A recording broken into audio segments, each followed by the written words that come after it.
안녕하세요, 트나입니다. 오늘 알아볼 내용은 지금 이 내용인데, 자, 월세 29만원에 관리비 31만원, 그 다음 전기 수도는 또 별도라고 합니다. 그래서 왜 이런 물건이 나오는지 한번 살펴보도록 할게요. 그래서 영상 보시기 전에 좋아요랑 구독 한번 부탁드릴게요. 먼저 안에 내용을 한번 보시면 요즘 이른바 꼼수 월세라고 합니다. 그래서 이게 기승이라고 하는데, 월세 수입이 30만원을 넘기면 정부에 신고하도록 바뀌면서 월세는 낮추고 그 대신 어떤 걸 올리죠? 바로 관리비를 월세보다 더 많이 받는다고 합니다.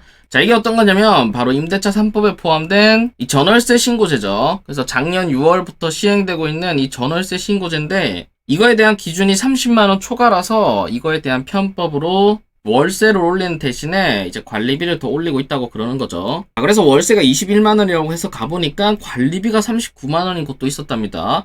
자, 이렇게 따지면 두 개 합치면 얼마죠? 실제로는 60만원짜리 월세인 거죠. 그 다음 또 다른 방도 한번 보시면, 자, 보증금 300에 월세 29만원이라고 하는데, 실제로 막상 찾아가보니까 월세가 45만원이라고 합니다. 왜 45만원이냐면, 자, 월세는 29만원인데 관리비가 16만원인 거죠. 그래서 거의 두 개 합치면 45만원인 거죠. 근데 이 관리비라는 게 여러분들 아시다시피 솔직히 매기기 나름입니다. 이 안에 항목들로는 뭐 엘리베이터 사용비, 그 다음 건물 청소비 등등 여러 가지가 포함되어 있는데 뭐 이런 거랑 별개로 그냥 올리면 끝인 거죠. 그래서 작년 6월부터 전월세 신고제가 활성화되면서 이런 물건들이 많다고 하는데, 자, 그럼 실제로 이런 물건이 많은지 제가 한번 직접 찾아보겠습니다. 자, 여러분들 보통 월세를 구할 때는 이 네이버 부동산에 보는 게 아니라 오히려 여기 직방 사이트를 더 많이 보죠. 자, 그래서 여기 직방 사이트에서 제가 필터를 걸어놨는데 우선 보증금은 1000만원까지 하고 아까와 같은 물건을 찾기 위해서는 거의 월세가 20에서 30인 구간을 찾아야겠죠.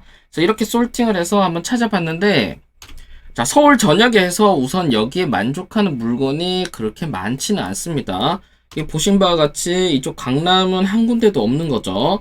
뭐 송파 쪽도 없고, 그러니까 한마디로 지금 비싼 동네는 숫자가 별로 없고, 이쪽에는 신림이죠. 대학교 근처에는 많이 있고, 그 다음 강북 쪽도 어느 정도 많이 있는 것 같아요. 그래서 실제로 이쪽에 매물을 한번 보시면, 자, 여기는 월세 100에 24인데 관리비가 10만원인 거죠. 그래서 실제로 두 개 합치면 34만원인데, 근데 이 정도면 크게 얘기가 나올 수준은 아니고, 그 다음 다른 물건도 한번 보시면, 여기는 200에 28, 여기는 관리비 5만원이고, 여기는 월세 20에 29인데 관리비가 7만원이네요. 자, 근데 여기서 월세 29만원이라는 금액 자체가 어쨌든 약간 30만원을 만들기 싫다는 의미인 거죠.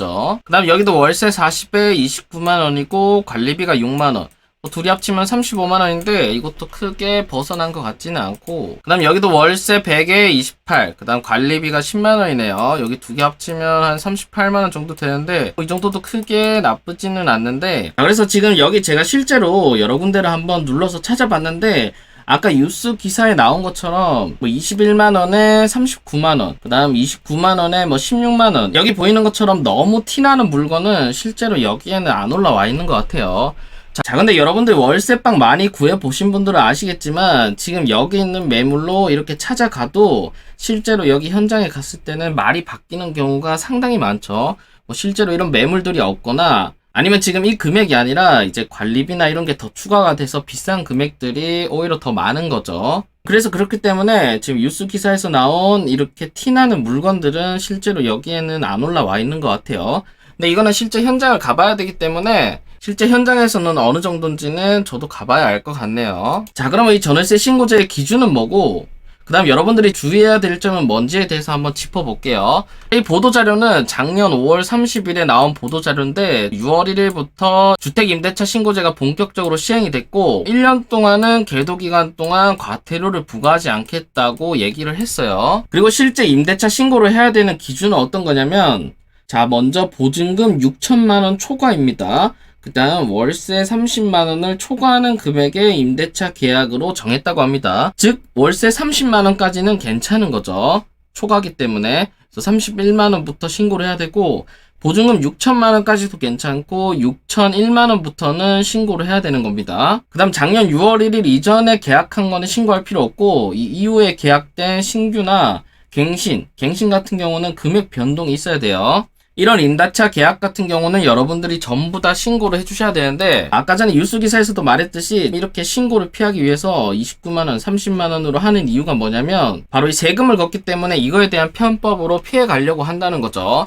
자, 그래서 여기 발표할 때 어떤 내용을 발표를 했냐면, 여기 보신 것처럼 임대차 신고 정보가 임대소득 과세 정보로 활용되나요? 라는 질문에 대한 답변으로 어떤 답변을 했냐면, 자, 임대차 신고제는 임대차 시장의 동향 파악과 임차인 보호를 목적으로 도입되는 제도로 과세 자료로 활용하지 않습니다. 라고 발표를 하긴 했습니다.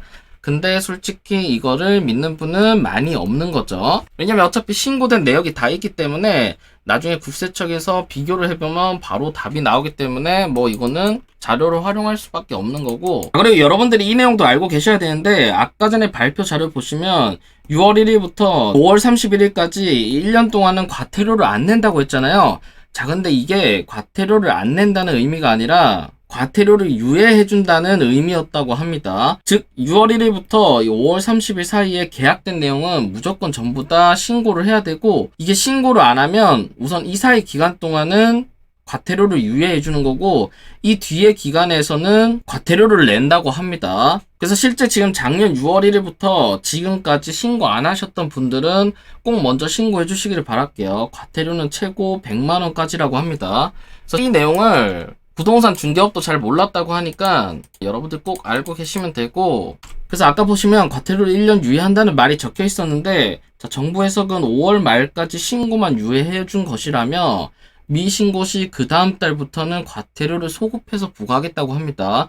즉 지금 이번 년 6월부터는 신고 안 하신 분들한테 과태료가 날아갈 수가 있는 거죠. 그래서 오늘 내용의 결론을 말씀드리면, 앞으로 월세방을 구할 때 여러분들이 관리비도 꼭 같이 확인해 보시기를 권해드릴게요. 왜냐면 이제 실제 6월부터는 이 전월세 신고제가 필수이기 때문에 이거와 관련돼서 지금과 같은 매물들이 조금 나올 것 같아요. 그래서 여러분들이 관리비도 꼭 같이 확인해 보셔야 되고, 그 다음에 아까 말씀드린 것처럼 2021년 6월 이후에 신규로 계약을 하셨거나 아니면 갱신하신 분들, 즉 임대차 금액을 변경해서 갱신하신 분들은, 신고 안 하신 분들은 꼭 지금 신고하시기를 바랄게요. 그 다음 세 번째로는 그 신고 기준은 뭐냐면, 보증금 6천만원 초과이고 월세 30만원 초과하는 임대차 계약은 지금이라도 여러분들이 신고를 해서 이 과태료를 내지 마시기를 바랄게요. 그래서 이번 년 6월부터는 본격적으로 시행되기 때문에 여러분들이 이 내용을 꼭 알고 계시는 게 좋습니다.